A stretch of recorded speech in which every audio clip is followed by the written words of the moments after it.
আপনারা অনেক সময় ডেমো ইনস্টল করার সময় অনেক সময় আপনারা বিভিন্ন সমস্যার সম্মুখীন হবেন যে কিভাবে ডেমো ইনপুট করতে হয়। তখন অনেক সময় আপনাকে পিএইচপি কনফিগারেশন চেঞ্জ করতে বলে যে আপনার পিএইচপি কনফিগারেশনটা চেঞ্জ করুন যেন পিএইচপি কনফিগারেশনটা এরকম হয়। Extension time 360, memory limit 256 M, তারপর হচ্ছে post max size 32 M, upload max file size 32 M megabyte যেন হয় সেজন্য ওনারা ইনস্ট্রাকশন দেয় যে এভাবে যদি হয় তাহলে আমি ডেমো ইনপুট করতে আপনাকে দিব, নাহলে দিব না। এই জন্য আমাদের এই ডেমো ইনপুট করার জন্য আমাদেরকে ব্যবহার করতে হবে সি প্যানেল। আপনারা সি প্যানেল থাকলে, সি প্যানেল সব ওয়েবসাইটে থাকে, অনেক সময় সেটা আপনি যার থেকে নেবেন তার কাছেই সব কিছু থাকে। হয়তো নয় আপনি যদি সি প্যানেল তার থেকে নিয়ে নেন বা আপনি নিজে ডিল করতে পারেন, তখন আপনি নিজেই এই কাজটা করতে পারেন। বা আপনি যার থেকে ওয়েবসাইট নেবেন তাকে বললেও সে এটা কনফিগার করে দিবে।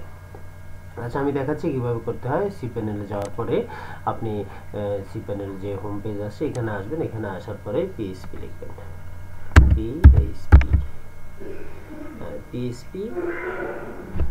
পিএইচপি লেখার পরে এখানে লিখবেন মাল্টি পিএইচপি INI এডিটর, এটাতে ক্লিক করবেন।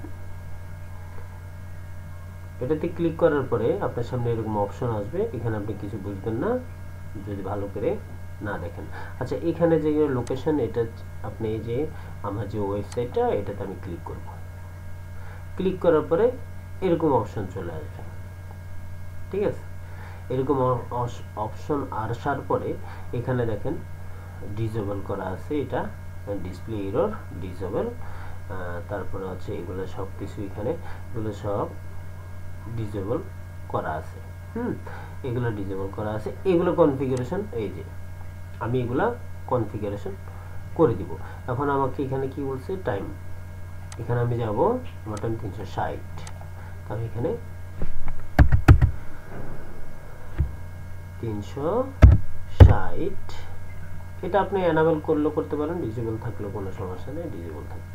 তারপর 360 ম্যাক্সিমাম ইনপুট টাইম, না এটা হচ্ছে ইনপুট টাইম এখানে থাক, আমার ইনপুট টাইমের কথা বলে নাই, আমার এটা হচ্ছে ম্যাক্সিমাম এডুকেশন টাইম। আচ্ছা ঠিক আছে, এডুকেশন টাইমটা এটাই থাক, আর তারপরে ইনপুট টাইম এটাই থাক, যেটা আছে সেটাই থাক। তারপরে মেমোরি লিমিট এখানে হচ্ছে 128 আছে, আমি এখানে 256 করে দিব। এরপরে পোস্ট ম্যাক্স সাইজ এখানে 8 MB আছে, আমাকে বলতেছে যে 32 MB দেওয়ার জন্য। আচ্ছা, আমি এখানে 32 MB দেব, 32 MB। এরপরে এগুলো যা আছে এখানে থাকবে, এটা যেটা আছে সেটাই থাকবে। এখন যদি আমি অ্যাপ্লাই করে দিই, আবার দেখবেন আপনি এটার সাথে এটা ঠিক আছে কিনা। এখন আপনি আবার যদি অ্যাপ্লাই করে দিই, এটা অ্যাপ্লাই হয়ে যাবে, দেখেন সাকসেসফুল অ্যাপ্লাই। এভাবে আপনি পিএইচপির কনফিগারেশনগুলো চেঞ্জ করতে পারবেন। আরেকভাবে করা যায়, সেটা হচ্ছে আপনি ব্যাকে আসবেন, ব্যাকে আসার পরে আপনি এটা কেটে দেন। এখানে আসার পরে আমি এখন ফাইল ম্যানেজারে চলে যাব। ফাইল ম্যানেজারে চলে যাওয়ার পরে পাবলিক HTML এ চলে যাব। এখানে যাওয়ার পরে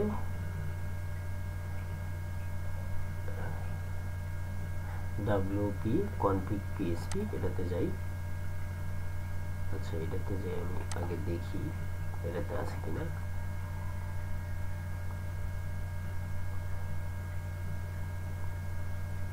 এই যে এডিট অপশনে যাব, এখানে আমি দেখে নিতে পারি।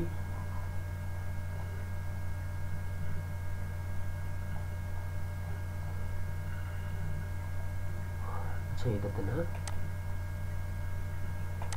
সম্ভবত ভুল হয়েছে, আমাকে পিএসপি এই যে এটাতে আইএনআই, আচ্ছা ঠিক আছে, পিএসপি আইএনআই এটাতে যেতে হবে, এডিট অপশনে যাব। এই দেখেন আপনি যা চেঞ্জ করছেন এখানেও তাই দেখাচ্ছে, ঠিক আছে।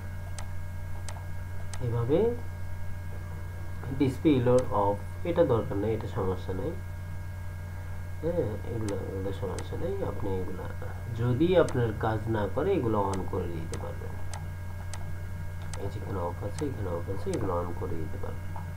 আচ্ছা আমি এটা দেখা, এখানে যদি আপনি এখানে চেঞ্জ করতেন এটা ওইখানে চেঞ্জ হয়ে যেত, তা আপনি ওইখান থেকে চেঞ্জ করলে আর এখানে আসার দরকার পড়বে না। এখানে বিভিন্ন HTML এর বিভিন্ন ফাংশন আছে, পিএসপির বিভিন্ন ফাংশন আছে, এগুলো আপলোড পালট হয়ে গেলে আপনি সমস্যার সম্মুখীন হতে হবে, সেজন্য এখানে ধরার দরকার নেই, আমি ওখান থেকে করতে পারবেন।